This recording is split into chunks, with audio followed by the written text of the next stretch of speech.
Hello दोस्तों, अधिकतर लोग जीवन बीमा खरीदते हैं, लेकिन जीवन बीमा खरीदने के समय जीवन बीमा का कवर कितना होना चाहिए या कहें सम एश्योर्ड कितना होना चाहिए, उसका वो सही आकलन नहीं कर पाते हैं। तो इस वीडियो में मैं आपको बताऊंगा कि जीवन बीमा कवर कितना होना चाहिए।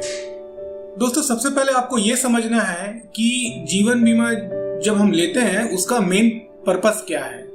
क्या जीवन बीमा लेने का पर्पस लाइफ कवर है या जीवन बीमा को आप निवेश के तौर पे देखते हैं। अधिकतर केस में ये होता है दोस्तों कि लोग जीवन बीमा को एक निवेश की तौर पे देखते हैं और वो भी इनकम टैक्स बचाने का एक साधन के तौर पे। वो सही नहीं है।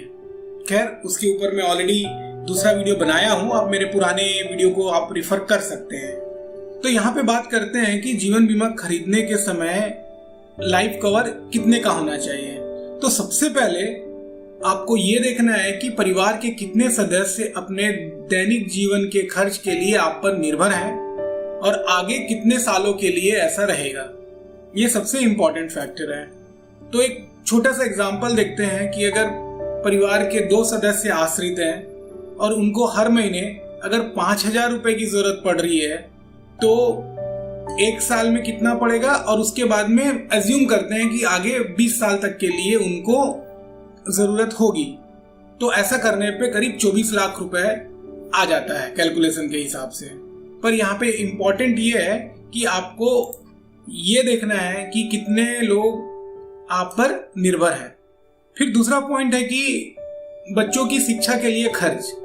तो लाइफ इंश्योरेंस लेते समय आपको ये भी ध्यान में रखना है कि अगर आगे कुछ हो जाता है तो उस कंडीशन में बच्चों की शिक्षा रुकनी नहीं चाहिए। बच्चों की शिक्षा के लिए आगे चल के कितना खर्च हो सकता है।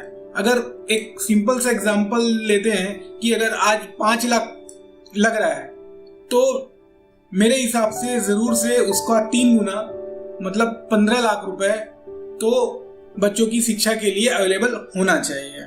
पिछले स्लाइड्स में 24 लाख था, फिर अभी ये 15 लाख, तो करीब 39 लाख का यहाँ पे कवर अभी तक दिख गया।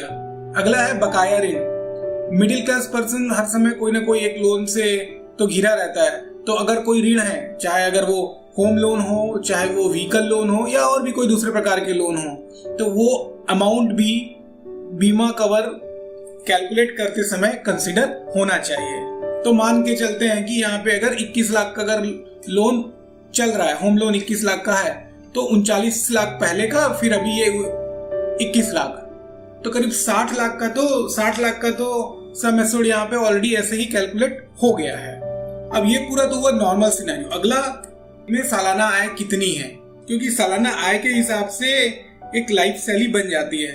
तो इस लाइफ शैली के हिसाब से क्या कवर में और एडिशनल अमाउंट ऐड होना चाहिए या नहीं होना चाहिए, वो भी आपको देखना है। तो आप ये 4 फैक्टर के हिसाब से टोटल कवर कैलकुलेट कर लो। उसके बाद में फिर थंब रूल। तो थंब रूल है कि एनुअल इनकम का 7 से 10 गुना सम एश्योर्ड होना चाहिए।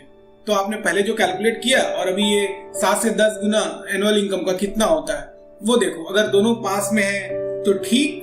अगर लग रहा है कि आपने जो कवर पहले चेक किया है वो सही हिसाब से आपने देख के किया हुआ है तो डेफिनेटली आप उस कवर के हिसाब से जा सकते हैं। या फिर आप अगर आप कवर को अगर आप पूरे डिटेल में नहीं जाना चाहते हो तो आप 7 से 10 गुना, बट ये डिपेंड करता है इसमें। अच्छा, यहाँ पे मैं ये तो एज्यूम करता हूँ कि ऑलरेडी हेल्थ इंश्योरेंस तो लिया गया है।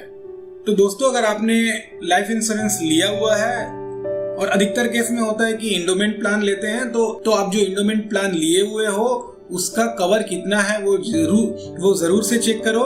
और अगर उसका कवर फुलफिल नहीं होता है तो मेरा सजेशन होगा कि आप आज ही टर्म इंश्योरेंस प्लान अपने रिक्वायर्ड कवर के हिसाब से खरीदें। अभी के लिए दोस्तों इतना ही। इंतजार करिए मेरे अगले वीडियो का। धन्यवाद।